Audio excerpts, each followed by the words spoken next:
This program is part of the Cosmic Potato Podcast Network. For more shows like this, visit our website at cosmicpotatonetwork.com. Watching television, watching television. Watching television, watching television. I need all the image, I need all the sound. I know the info right into my mind. Hey everybody, welcome back to Trial by Pilot. This is the show where we judge an entire series of television and the work of hundreds on one episode. I'm Bill Lynch. I'm Elizabeth Lynch. And we're here with a spot of tea. Drinking, yeah, a spot of tea. A spot of tea? A cuppa. Is that what people say? A cuppa, yeah. Cuppa? Man, British people are weird. Yeah. A cup of tea. A cup of tea. All right, that's enough of that. How many different regions can I... I was just thinking, as I was pressing record, like, should I do the entire opening in a British accent? But in my head, it was an Irish accent. So I was like, I'm just going to skip it. It wasn't going to come out right anyway. Yeah. I really wish you had at least tried. I would have really loved to have heard that. This is a show all about potatoes. So stupid. Faith and Bagora, we're back for another episode. Why are you doing Irish? I don't know. That's just what... It's just my heritage coming through. It's in my blood. You know? Yeah. Anywho, we're talking about Bridgerton, finally. The new Netflix drama. I know. I feel like we're way behind with this one. Listen, I was like on this. I was like, all right, this is going to be the next episode we record, but I already have 2 episodes scheduled, so Right. it's going to come out in mid-January, whatever. Come out when it comes out. So Janice, you can stop messaging me every hour on the hour. Janice, I actually I can't follow any of your social media right now because I don't want spoilers. And I'm really afraid every time I go through her stories that I'm going to like see something. I don't actually think I've seen any spoilers for this show yet. You know, I think that I may have. Mm-hmm. I think I did. I think I saw a spoiler and I have just seen a whole lot of stuff. And I didn't know that I had seen a spoiler until I saw the episode. Oh, okay. So then I was like, oh. Is it a spoiler then? I guess technically. Yeah, I think so. But you didn't know it was a spoiler until you saw the episode? I didn't realize it until after I saw the episode where I was like, oh, I think what I saw told me something. But it didn't spoil anything for you. Not at the very time, but like at the very time. At the very time. It didn't spoil it for me that second. I didn't know it was a spoiler. Then we saw the episode and I was like, okay, I think I know something that I wouldn't want to know yet. Oh, okay. Yeah. So after you saw the first episode, what was a spoiler spoiled a future episode that you originally didn't know about. Okay. Yes. Gotcha. Everybody following along at home? I mean, we'll make it clear.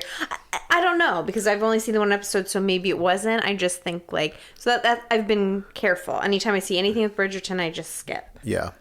So this takes place during the Regency era of... Can you tell me more about the Regency era? Well, I have been waiting a long time. And if you go back through our podcast history, I'm often saying that there needs to be more shows in, the time from like 1811 to the 1830s in Great Britain, the Regency era. And finally, Shondaland has produced this show. And I think a lot of people are going to be really pleased. Yeah. Yeah. Is that your way of like pretending to tell us about the Regency era and sound really smart? It was supposed to be a joke because who the fuck knows or cares what the Regency era is? I'm just kidding. I looked it up because I was like, listen, era. I don't know that much about British history or European history, but I know some. Mm-hmm. I was like, maybe I've heard of this before, but like nothing's really striking me. Like, is there something important I'm missing? No, there's nothing important about it. Like, oh really? It was this like very, very short time, like in between one of the King George's deaths and the next guy taking over. It was like 20 years long. Nothing like happened. It was like people were trying out new fashions, I guess. What a time to be alive. Honestly, If I could live in the Regency era right now where nothing happened, that would be great. I would like give anything to live in a time where all we cared about was trying new fashions and nothing really happened. Nobody tweeted me and tell me about which plague I'm forgetting or Right, I some know. crazy thing. So yes, this is a Shondaland show. We New for her repertoire. Yeah, what was the other Shondaland show we did? Was 911 Shondaland? No. No. It was that was Ryan Murphy. All Rise? Yes, maybe. Or maybe not All Rise. It was one of the first ones. It was a courtroom drama. Yeah. Oh, no, like- it wasn't All Rise. It wasn't All Rise. For the People. For the People. That's Wow. it. Yeah. That show is almost 3 years old now. Yeah. That was one of our first eps. Is it still on? I don't think so. I think it was canceled. Oh, okay. So she said, you know what? I've already done the 2020s, 2010s. Let's go for the Regency era. Regency era. Add that to my... I don't think she had anything to do with this other than it being her production company.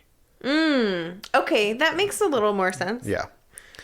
Because I really At least was... she's not the head creator. Okay. I really was thinking really hard. I was like, wow, how did she make such a pivot to this? Yeah, I mean, it's just her giant company now that makes a Yeah, bunch of I guess bunch I of don't content. think of... Yeah, that All makes right. more sense. So let's talk about Shondaland on Netflix.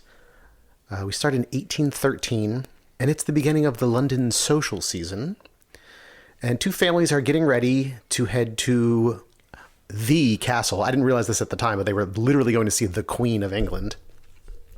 And, you know, young women are coming of age and being presented to the Queen. And the one family has three sisters, and they kind of get like a scoff from the Queen and like a wave of the hand, like Yeah. dismissive. And one of them faints in response to that. Yeah. And then the other family comes in. I think she faints in response to her girdle being so tight. That's what she fainted from. Well, The first scene, the mother's like, no, Yeah, she's that's got right. to be like 12 inches around. the other family, the Bridgertons, come in and present their daughter Daphne, who is one of 8 and beautiful. And the Queen stands up and walks over to her and just says flawless, just one word. And all this time, there is a narrator telling us what's going on. Right. And as the episode progresses, we find out that this narrator is the town gossip. Like, she writes a little gossip social column Right. and distributes it throughout the town, throughout London. And the narrator gives this foreboding warning. The brighter something is, the faster it burns. The brighter a lady shines, the faster she may burn. Oh, wow. I Thank you have it for- verbatim, okay? Okay. Just that line, but... Daphne's eldest brother is now the Lord Bridgerton. Their father recently passed away, and he's late to this thing because he's having sex against some tree as his coachman like looks the other way, basically. Yeah. And so the three That's the easiest way to conceive a girl, I've heard. Pardon? Up against a tree. Somebody told me that. For real. I hope anyone that gets that joke is listening to this podcast I don't episode. think they are. I really don't think they do. This is a real thing that Elizabeth's group of friends thinks happens. All I'm saying is only one of us has a girl. Only one of us has ever done it up against a tree. That's all. I can't argue with those statistics. So the three sisters across from the Bridgertons, one of which is Penelope, who is in Dairy Girls. Yeah. What's her name in Dairy Girls? Claire. Claire. Dairy Girls, yeah. Their mother won't allow Penelope to continue her studies and forego the social season this year, which is what she wants to do. And they're waiting for their cousin to arrive. I don't remember the reason. And the cousin shows up, and the cousin is gorgeous. Way more traditionally attractive than the three daughters. So the mother's worried about that now. Right. There's even more competition in our household to marry off these girls.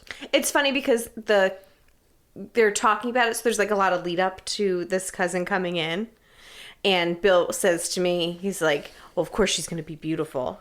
And then she walks in the room, and like the casting is done like kind of like, I don't know, Hamilton style, where it's just like complete, it's all like very diverse. And, Yeah. you know. So cousin walks in and she's beautiful, and Bill goes, "Oh, and she's black," because their faces are like in shock. Yes. And Bill thought it was because she was black, but like because of it's complete blind casting. It was a I was joke. like, oh, I thought that you thought that that's why they were. No, I was joking that they were shocked. shocked. Oh my gosh. No, they were in shock because she's beautiful, but Yeah. it's like complete like blind casting. Our cousin is black? Like, Then this guy rides into town on a horse, and he's wearing like a purple velour fucking vest and like oh my god. a huge hat. And he rides up and he pauses for a second before he, turns down whatever street and just looks like almost at the camera, like just Right. at something just out of view Just cheats out a little. For, like, can 8 everyone see me? for like 8 seconds. Like, yeah. Then we go to the debutante's ball, and the girls wear slips of paper with pencils.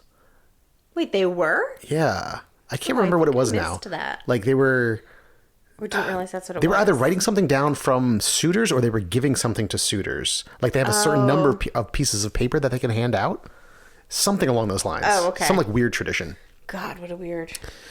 And someone approaches Daphne, and her brother like immediately shoots this guy down. Apparently he owes money at their sporting club.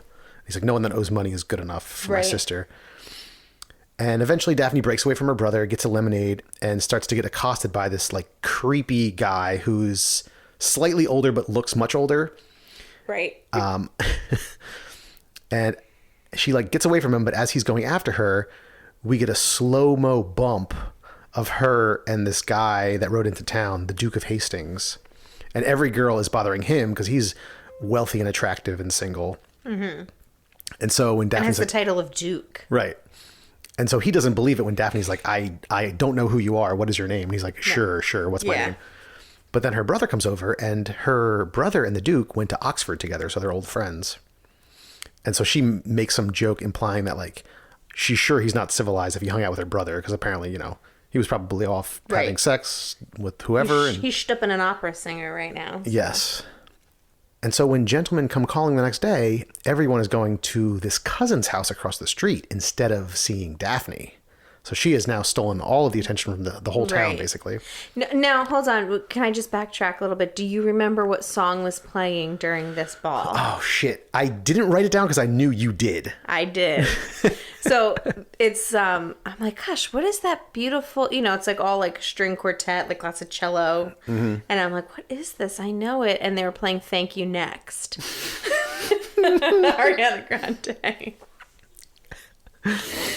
So it's not really the Regency era, but What are your thoughts on shit like that in these kinds of shows?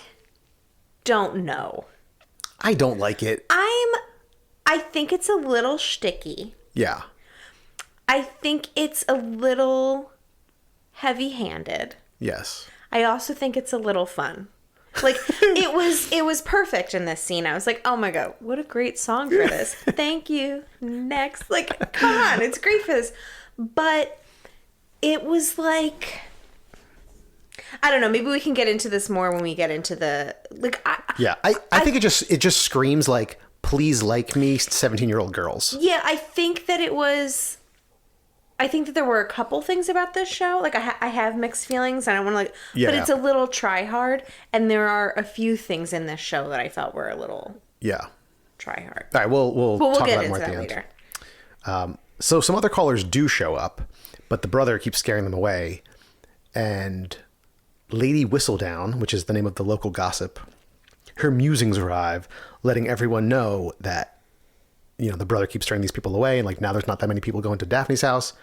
The timeline for this is all off for me. Because I'm like, how quickly is she printing and distributing this? Right. Does she have like a laser jet printer at home? And so this creepy guy shows up from the debutante's ball and says like, listen, Daphne, you and I are destined to be together. This is why I'm the only suitor left.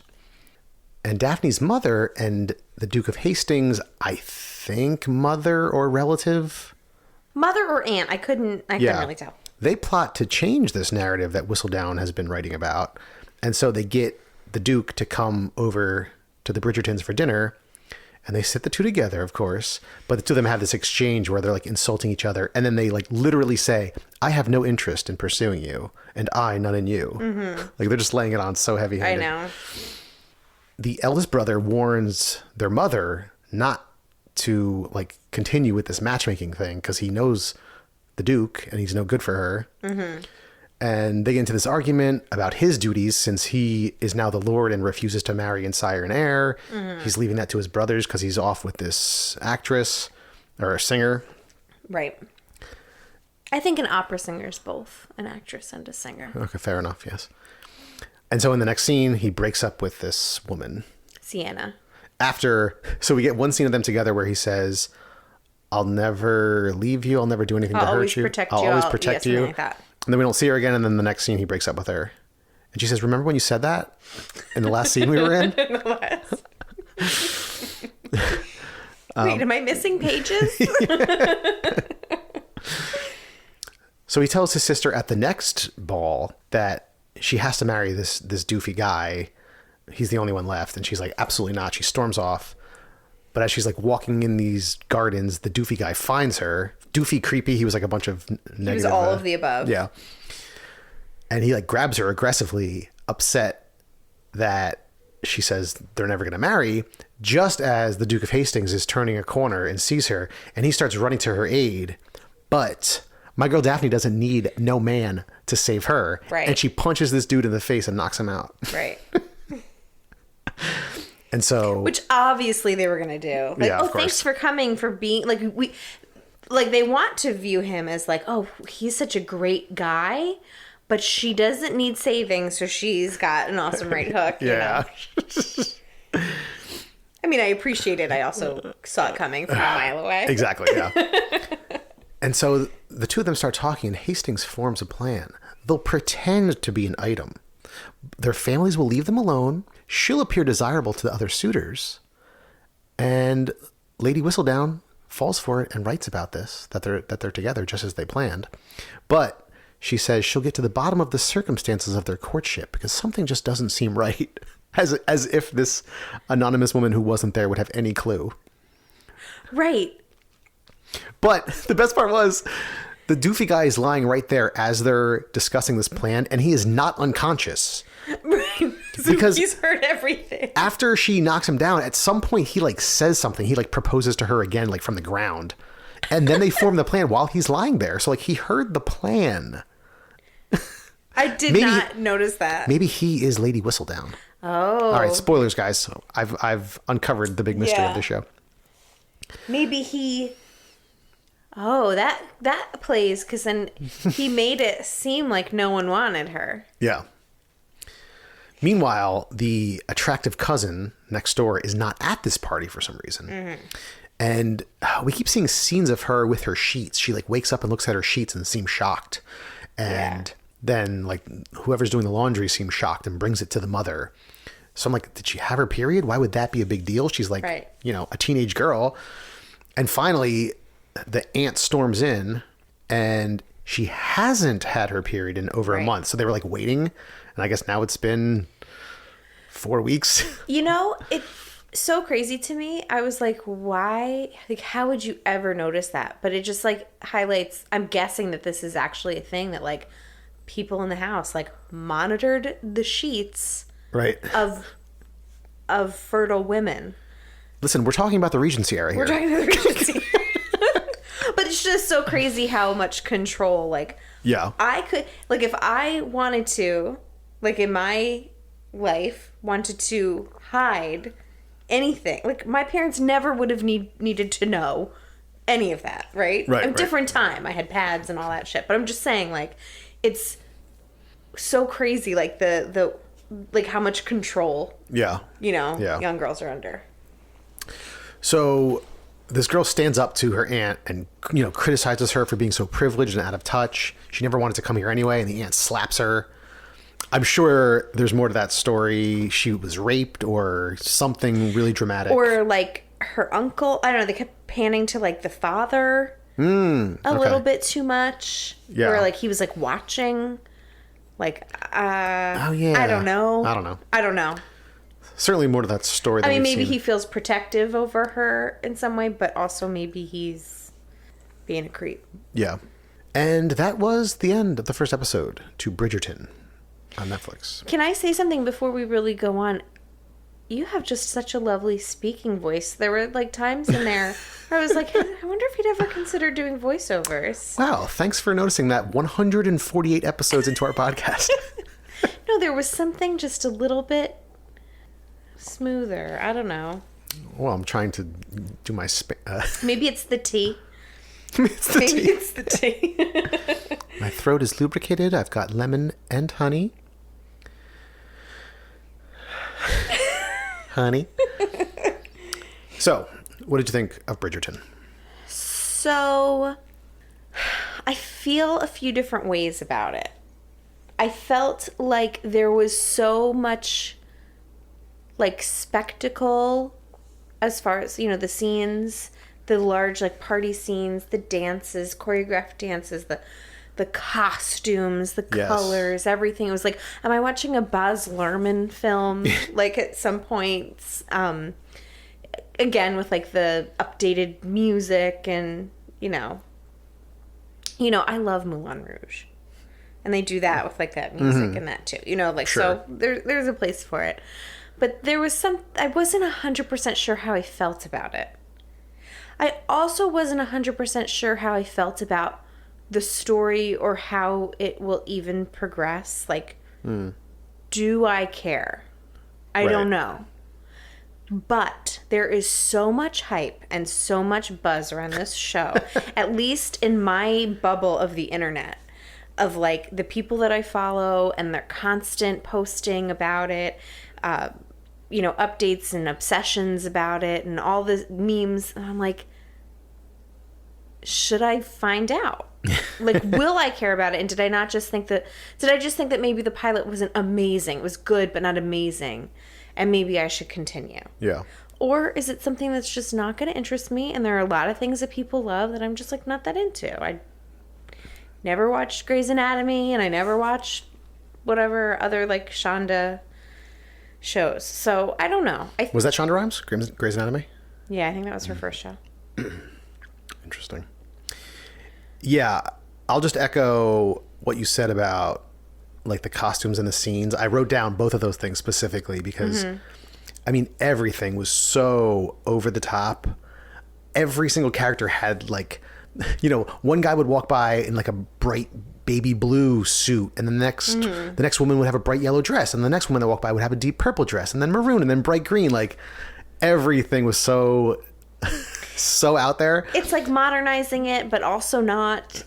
And There is a scene where they reference the Queen, and we just get a brief shot of the Queen like draped over this chair with all of her attendants like lying around her, like fully done up, and each attendant has a dog on their lap. Like, what the fuck is this? Yeah. It was like you said, there's a place for that kind of thing. It doesn't appeal to me. Right. I'm afraid to like overly criticize the show because it's so popular, and I'm sure people will listen to this and not be pleased with us. Yeah. It just wasn't for me. Everything, like even the writing, everything was so dramatic and theatrical. The acting was fine. I didn't have any complaints about that. There was a couple of side characters that were overdoing it, but all the main characters were good.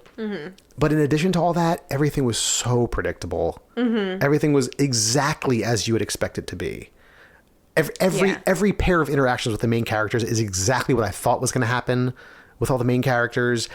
Even like the casting, like that creepy doofy suitor. Like if you describe that role to me, that's exactly who I am picturing. Which is maybe not even a criticism. Like nothing surprised me. Yeah. Nothing surprised me. But I wonder if it's just like, maybe it's just so good because it is exactly what you want. Like if that's what you want to watch, it seems like maybe they just really nailed it. Sure. So there, that's not necessarily a bad thing. It's just like, if it's not your thing, it's not going to be your thing. Yes. Yeah. Yeah, I mean, if you're looking for a very dramatic period piece love story, That's like a little campy. sure. I'm not looking for that. Right. Yeah. No, it doesn't seem like it's your thing. I didn't think that it was something that you would continue to watch with me. I think that I will continue to watch it. And I've been waiting. We've like watched it last week and we haven't had a chance to record until now. And I've been like waiting. Like I need to like, catch up and watch it. Because that's the thing. It's on Netflix. So it was all like done already. Like everyone's seen it. It was We're number behind. 1 in the U.S. It probably still is. Yeah. By the time this comes out. So yeah, a lot of people are watching it. I don't know how it's doing critically. I haven't looked anything up yet. Maybe I'll do that after this recording. So yeah, I mean, I would recommend it only if you're specifically looking for those things. You probably know if you're going to like this show or not just by, I mean, the previews for it on Netflix, every single one is like a pair of people in very dramatic, colorful period piece costumes giving lovey eyes to the other person. So like, you know what the show is. Yeah. And that's the thing. For better or for worse, maybe it's for better if you're looking for this kind of show. You know what it is. It's right, absolutely. It's predictable and you know what you're going to get. So if you think you're going to like this kind of show, you probably already know it. Yeah, I think that it's probably my prediction is that it is dramatic and fun and, you know, a romance and exactly what you want. Like I'm saying that without like knowing at all what it is. Yeah. But, you know. Hey. And then there's of course that intrigue, like who is Lady Whistledown? I don't care at all. So you don't... Oh, okay. I wondered if you had a prediction. No, I don't care. So that's what I think was spoiled for me. Oh, okay. Okay. Now I'm wondering if I should say it. I mean, I could say spoiler alert. Right? Yeah, sure. I mean, if you haven't finished Bridgerton and you don't want to know who Lady Whistledown probably is, skip ahead 30 seconds. All right, who is it? I think it's Penelope. Interesting. I think that's who it is. Interesting. I don't know if I'm right at all. Janice, I'll text you. Okay. So do you think Bridgerton will get a second season? Yes. I'm sure it will. Yeah, I think so. It probably already has. I don't know that for sure, but yeah. Knowing the way Netflix operates. And I think this was based on a book, of course. I think it's one of 8. Oh, really? I think the book series, each book focuses on one of the Bridgerton kids. Oh. Yeah. Okay. So I guess book 1 is Daphne, I think, or the brother. I'm not really sure who the main character is yet. Yeah. If I had to choose one. Also, they're probably just adapting it and like combining some things. Yeah. But yeah, they must just combine it because some of the kids are much younger. Like you're not going to do a whole season focused on like a little kid, are you? Yeah, well, yeah, I don't know. I wonder how Maybe. the books work. Kids will inevitably grow up. Well, sure. You know. As we saw in Downton Abbey when 85 years passed and all those children still look the same age. All right. Before we sign off or do our other stuff, I wanted to give 2 podcast shout outs. One is for the podcast Enough Wicker, which is a new Golden Girls podcast. Oh, so I saw you post this on the Trial by Pilot page, and I meant to go check it out, and I didn't yet. Yeah, I haven't listened to it yet, but apparently they're running through the whole series, and after every episode, they talk about the content of the episode in the context of that day's culture and what's going on. Yeah, and kind of contextualize everything. And I heard about it through some podcast website where you can like connect with other like-minded podcasts. And yeah, at some point maybe we'll do a crossover with them or have them on. Or love that. I said you're a big Golden Girls fan, so maybe you can go on their podcast and watch an episode. I'll hook you up with the Golden Girls mask. Yes, Elizabeth has Golden Girls masks made. And the other podcast is by our former co-host Casey and Mike, one-time special guest, or actually he was on like 3 times. They're doing a new podcast called D&D Casting Call. Okay. And what is listen, this? it kills me to promote this because it's actually pretty funny. It's far better than any of their other podcasts. They choose an actor or a fictional character and create a D&D character like based on that actor. Oh. Yeah. So they did Johnny Depp. No, they didn't do Johnny Depp. What did they do? I can't remember now. Leonardo DiCaprio? No. They would never. I would love to hear Casey's. So do they take listener suggestions for like who to... They probably would if you came up with something funny. Okay. So yeah, not D&D Casting Couch, because I think that's a porn website. Casting Couch. Wait. Yeah, it's D&D Casting Call is the name Is of the it, podcast. Bill? Is it a porn website? They joke about it on their podcast. So yeah, so I'm sure you will not be checking out both of those podcasts because I don't think there's a lot of Golden Girls, Dungeons and Dragons crossover, although maybe I'm wrong. But check out Enough Wicker and or D&D Casting Call. That's so funny. I like that it seems like that has like more of a focus, but allows them to be like. Yeah, It's like a random focus because it's going to be like each each person is going to be so different. Yeah, yeah. And that's what they need. What is Very randomized focus. Oh, they did Rob Schneider for their first episode. And so they have to like create this fantasy character with like a certain like race and class. And, you know, a lot of these classes have spells. And like bards will do spells that will make you laugh really hard. Or like they'll mock you or something like that. Okay. And so Mike said Rob Schneider would have a spell, but every time he uses it, it becomes less and less effective because he just does the same bit in every movie. It's like goofy stuff like that. Oh, what is a bard? Like a traveling musician, performer, entertainer. Oh, okay. Yeah. Like a troubadour? Yeah. Okay. Do you want to play Dungeons and Dragons? Oh my god. Because I know what a troubadour is. You could be a bard and you can like do a lot of research and preparation and like look at all the spells and then come up with songs for each of the spells. Oh, we'll do this. Yeah, we'll definitely do this. Oh my gosh. Shit. Right. I should never talk about Dungeons and Dragons because Bill always tries to get me to play it. All right, Mike and Casey, we'll talk about this. All right, everybody. If you have suggestions on shows for us to watch, you can email us at trialbypilot@gmail.com. You can also find us on Facebook, Instagram, and Twitter at trialbypilot. And please go on to Apple Podcasts, Stitcher, Spotify, wherever you're listening to this. Subscribe to the show, leave a review, and tell a friend. And thank you to the Beats for providing our theme music. Thanks, Beats. Our favorite bards. Bye. Bye. Watching television, watching television. Watching television, watching